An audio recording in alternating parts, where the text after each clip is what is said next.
मनुष्य का देह, मानव का शरीर भगवान ने दिया और उसको देने का कारण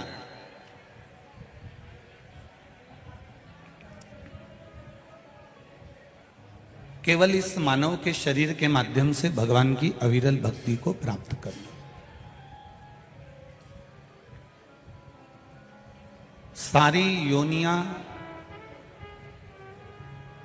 मिलना सरल है, परंतु क्यों ये सारी योनियां, चाहे वो मेंढक की हो, चाहे छिपकली की हो, चाहे झिंगूर की हो, चींटी की हो, जलचर हो, थलचर हो, वायुचर हो, ये जितनी भी योनियां हैं ये मिलना सरल है, पर सबसे ज्यादा यदि कठिन है तो मनुष्य की योनि मिलना कठिन है। बहुत जीवन के चले जाते हैं तो हमारे को जीवों की योनियां, पशु पक्षी जानवर की योनि मिलती रहती है, पर कहीं हमारे पुण्य की गुल्लक जब भराती है, कोई सत्कर्म की गुल्लक भराती है, तब जाकर हमें ये मनुष्य की योनि प्राप्त हो पाती है, जिसमें बैठकर हम भगवान का सत्संग कर पाते हैं, भजन कर पाते हैं। प्रत्येक योनि में, प्रत्येक जन्म में पति भी मिल जाएगा, प्रत्येक जन्म में पत्नी भी मिल जाएगी, प्रत्येक जन्म में बच्चे भी मिल जाएंगे, प्रत्येक जन्म में खाने के लिए भोजन भी मिल जाएगा, प्रत्येक जन्म में हमें रहने के लिए कोई स्थान भी मिल जाएगा, प्रत्येक जन्म में हमारा भरण पोषण भी हो जाएगा। और शिव महापुराण की कथा कहती है कि प्रत्येक जन्म में भगवान की, शिव महापुराण की कथा नहीं मिल पाएगी, जो बड़ा मुश्किल है। यह हर जन्म में नहीं मिल सकती। 84 लाख योनियों में मानव का जो देह है, यह भगवान की अविरल भक्ति को प्राप्त करने का देह है, भगवान के भजन को प्राप्त करने का देह है।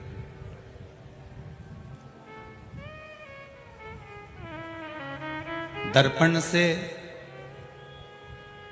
जैसे बाहर की सुंदरता को हम अपने स्वरूप के बाहर जो ये सुंदरता है, इसको हम दर्पण में देख सकते हैं।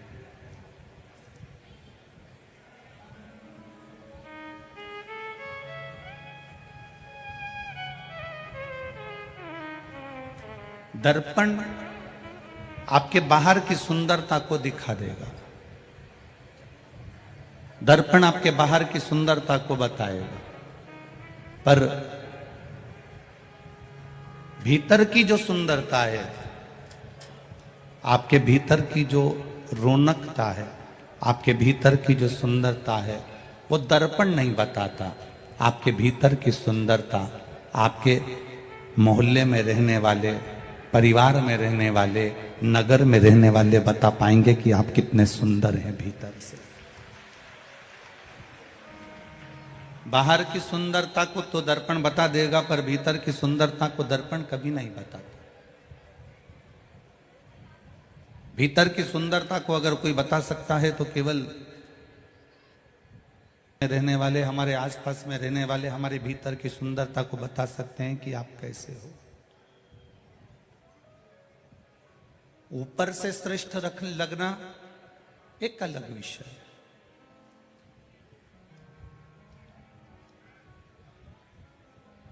पर भीतर से श्रेष्ठ लगना एक अलग विषय है। आपने कितना सुंदर रूप बनाकर रखा है, आप कितने सुंदर लग रहे हो, उससे मेरे महादेव को कोई मतलब नहीं। आपके पास में कौन सा पद है, आप कौन मिनिस्टर हो, मंत्री हो, संतरी हो, कलेक्टर हो, एसपी हो, डीएसपी हो, डॉक्टर हो, इंजीनियर हो, सीए हो, ये जितनी भी आपकी डिग्री है, ये जितनी भी डिग्रियां आपके पास में हैं कि आप ये हैं, आप वो हैं, आप कलेक्टर हैं, आप एसपी हैं, आप डीएसपी हैं, आप मंत्री हैं, आप संतरी हैं, आप कलंतरी हैं, आप इंजीनियर हैं, आप सीए हैं, आप डॉक्टर हैं, आप अध्यक्ष हैं, आप उपाध्यक्ष हैं, ये जितनी डिग्रियां हैं ये संसार के लोग देखते हैं। मेरे महादेव के यहां ये डिग्रियां नहीं देखी जाती। मेरे महादेव के यहां तो केवल तुम्हारी जिभ्या से जो भजन किया है उसकी डिग्री देखी जाती है। आप किस पद पर हो ये उससे मेरे महादेव को कोई मतलब नहीं। आप कितनी प्रतिष्ठा पर हो उससे मेरे महादेव को कोई मतलब नहीं। आपके भजन का बल कितना बड़ा है। होठों पर लाली लगा लेने से दूसरे देखकर खुश हो जाएंगे, पर मेरा महादेव होठों की लाली से खुश नहीं होता। मेरा महादेव ये होठ जब हिलते हैं और इसमें से शिव नाम निकलता है तब खुश होता है।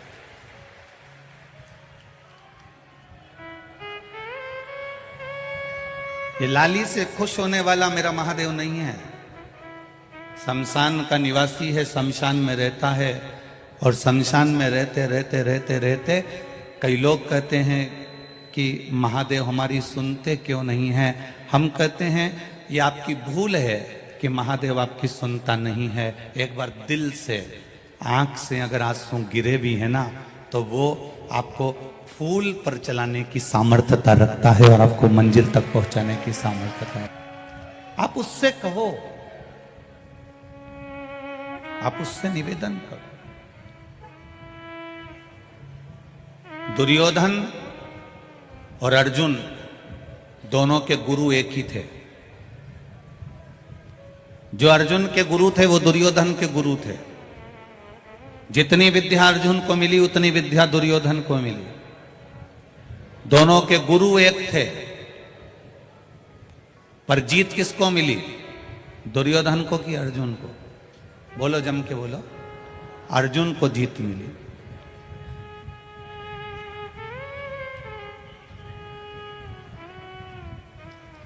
दुर्योधन के गुरु और अर्जुन के गुरु दोनों एक थे, पर जीत अर्जुन को मिली। उसका कारण क्या था? क्यों भगवान कृष्ण ने अर्जुन से कहा कि अर्जुन जाओ पार्थिव शिवलिंग का निर्माण करो, पूजन करो, आराधना करो? क्यों अर्जुन से कहा गया कि भगवान का भजन करो? क्यों अर्जुन से कहा गया कि शिव नाम की भक्ति करो? क्यों युधिष्ठिर से कहा गया कि जहां मौका मिल जाए, जहां से निकल कर जाओ, उस मार्ग में शंकर भगवान का कोई मंदिर मिल जाए, कोई देवालय मिल जाए तो उसका शीश नवा दो?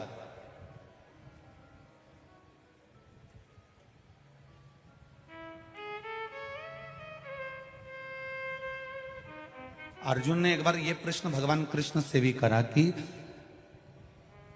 मैं शिव जी की आराधना करने जाऊं, मैं शंकर जी की आराधना करने जाऊं तो शंकर जी की आराधना से मिलेगा क्या? भगवान कृष्ण ने कहा, अर्जुन तेरा गुरु दुर्योधन का गुरु एक ही है, पर अगर शंकर जी की तूने आराधना कर ली, अर्जुन, युधिष्ठिर, नकुल, सहदेव, भीम, तुमने अगर शिव की आराधना कर ली तो शंकर भगवान की जो सबसे प्रिय चीज होती है, शंकर भगवान को जो सबसे ज्यादा प्रिय है, वो अपने भक्त को भगवान दे देते हैं। ये उनकी आदत है, ये उनकी आदत है। तो अर्जुन ने पूछा कि शिव जी की सबसे प्रिय चीज क्या है? शंकर भगवान का सबसे प्रिय कौन है? शिव जी का प्रिय है कौन? भगवान कहते हैं ये तो मैं नहीं जानता, पर आप शंकर की आराधना करो। अर्जुन, नकुल, सहदेव, भीम, युधिष्ठिर शिव की आराधना में लग गए।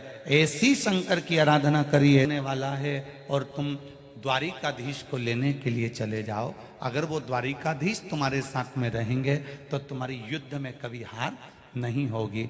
अर्जुन ने कहा, द्वारिकाधीश तो बोले कि शंकर जी की आराधना करो और शंकर जी की मैं आराधना करने बैठा हूं और आप आकर कर रहे हो कि द्वारिकाधीश को लेने चले जाओ। ठीक है, मैं द्वारिकाधीश को लेने चले जाता हूं। अर्जुन द्वारिकाधीश को लेने के लिए गए, वहां दुर्योधन भी गया था।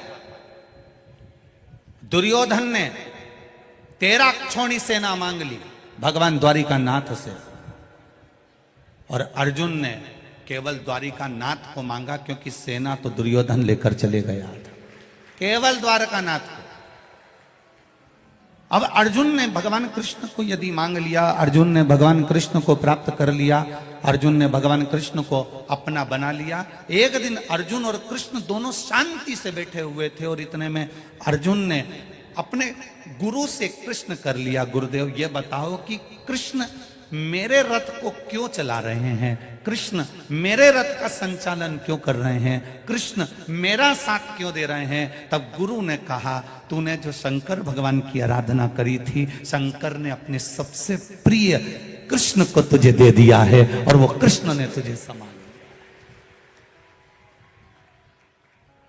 राम जी के प्रिय हैं भगवान शंकर, कृष्ण भगवान के प्रिय हैं भगवान शंकर, शंकर जी के प्रिय हैं राम और कृष्ण, नारायण के प्रिय हैं शिव, शिव के प्रिय हैं नारायण, ब्रह्मा के प्रिय हैं नारायण, नारायण के प्रिय हैं ब्रह्मा। ये तीनों एक हैं, ब्रह्मा विष्णु महेश, तीनों एक।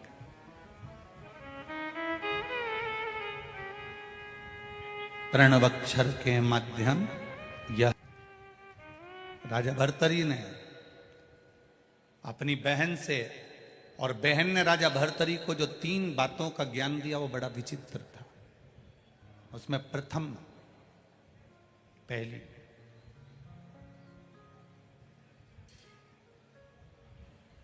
मैनावती राजा भर्तरी राजा विक्रमादित्य की बहन।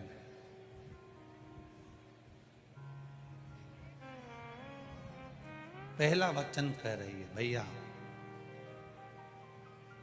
मेरे गुरु गोरखनाथ कहते हैं,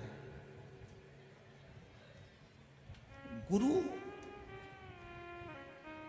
अगर प्रबल है तो अपने शिष्य को भी प्रबल बना देता है।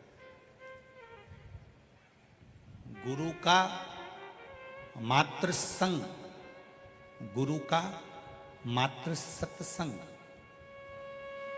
गुरु के संग आप चल रहे हैं, गुरु के सत्संग में आप चल रहे हैं, कहीं ना कहीं आप शिव की आराधना में डूबे हुए हैं, भगवत भजन में डूबे हुए हैं, तो गुरु आपको इतना भिंगो देगा, इतना भिंगो देगा कि फिर आपका चित्त, आपका मन, आपकी बुद्धि, आपका मन कहीं दूसरी जगह जाएगा ही। गुरु अगर भिंगो दे, राजा भर्तरी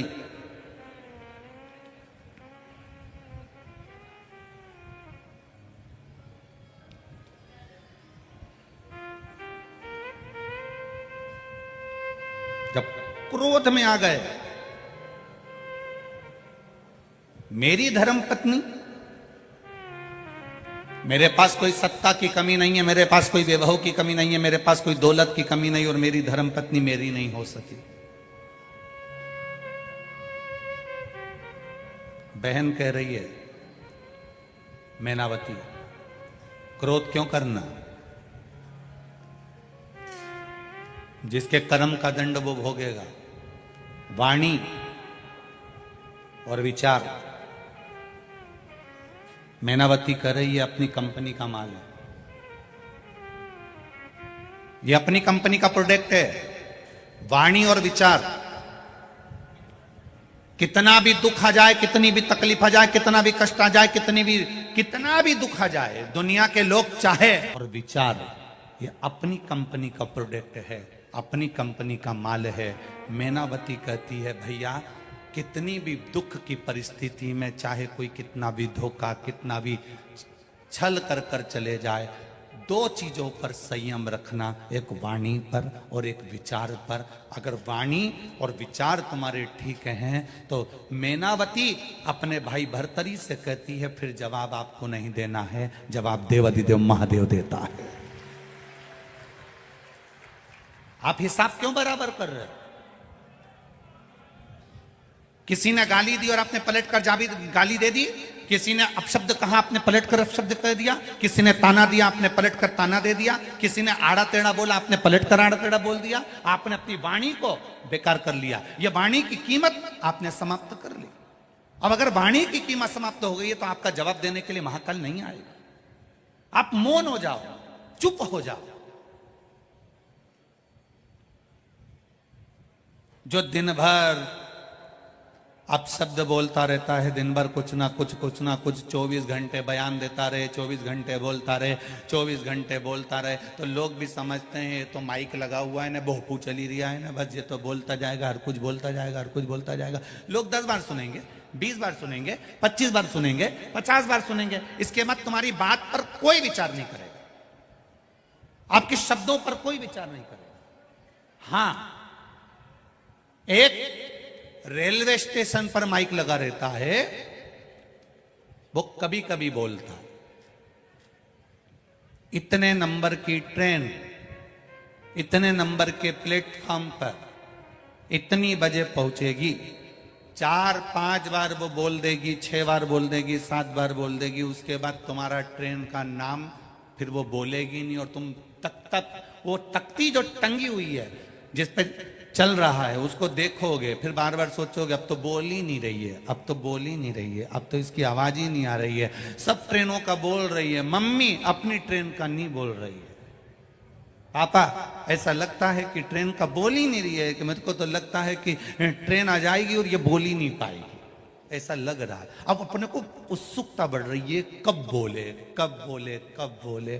फिर वो बोलती है कब, जब ट्रेन थोड़ी सी दूर पर रह जाती है, ट्रेन प्लेटफॉर्म पर आने की तैयारी में है, आप तैयारी कर लो।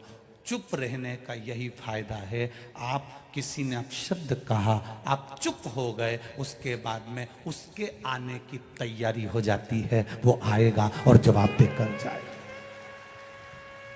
आपको जवाब नहीं देना। ये जितनी डिग्रियां हैं, जितनी पढ़ाई आपने करी है, जितने विद्या अध्ययन आपने करा है, ये संसार सागर के लोगों के लिए करा है। उसकी डिग्री सबसे प्रबल है। उसकी डिग्री में ये नहीं देखा जाएगा कि आपने क्या विद्या अध्ययन करा है, उसकी डिग्री में ये देखा जाएगा कि आपने भूखे को भोजन कराया है क्या। उसकी डिग्री में ये नहीं देखा जाएगा कि आप किस कुर्सी पर बैठे हो, उसकी डिग्री में ये देखा जाएगा कि आपने अपने माँ बाप को एक रोटी दी कि नहीं दी। उसकी डिग्री में ये नहीं देखा जाएगा कि आपने बंगला कौन सा बनाया, उसकी डिग्री में ये देखा जाएगा कि आपके बंगले में आपके बुजुर्ग माता पिता रहते कि नहीं रहते, वो देखा जाएगा। आपकी डिग्री में आप कितने लाख की गाड़ी लाए, उसको नहीं देखा जाएगा। उसकी डिग्री में यह देखा जाएगा कि आपकी गाड़ी में कोई गिर पड़ा, कोई को तकलीफ थी, उसको तुम्हारी गाड़ी से कभी किसी देवालय तक, शिवालय तक, हॉस्पिटल तक, किसी अच्छे स्थान तक पहुंचा पाए कि ना पहुंचा पाए। उसकी डिग्री तुम्हारी कितनी भी प्रबल हो, वो डिग्रियां केवल यही देखी जा सकती है। पर वो जो डिग्री देखता है वो तुम्हारे मन की डिग्री, श्रद्धा की डिग्री, विश्वास की डिग्री और तुम्हारे भजन की डिग्री देखता है कि ये कितना भजन करा है, इसने शिव को क्या चढ़ाया। चढ़ाने से मतलब धन से मत लेना, शिव जी को धन से मतलब मत लेना कि शंकर भगवान को धन चढ़ाना है, शिव जी को दौलत चढ़ानी, ना ना ना ना। तुम क्या धन दोगे शंकर भगवान को, जिन्होंने अपनी धर्म पत्नी के लिए इतना जोरदार सोने का महल बनाया, क्या जोरदार सोने का महल बनाया, और इतना जोरदार महल बनाने के बाद एक चुटकी लगी, केवल चुटकी, और विशर्वा जी को पूजन करने बिठाकर वो सोने का महल 1 मिनट में दान कर दिया। 1 मिनट, 1 क्षण में दान कर दिया। क्या कोई करेगा? क्या कोई देगा? इस अंदाजे में मत रहो कि महादेव को तुम्हारे धन की जरूरत है, शंकर भगवान को तुम्हारी दौलत की जरूरत है, शिव जी को तुम्हारे सत्ता की जरूरत है, शंकर भगवान को तुम्हारी संपदा की जरूरत है। ना ना ना ना,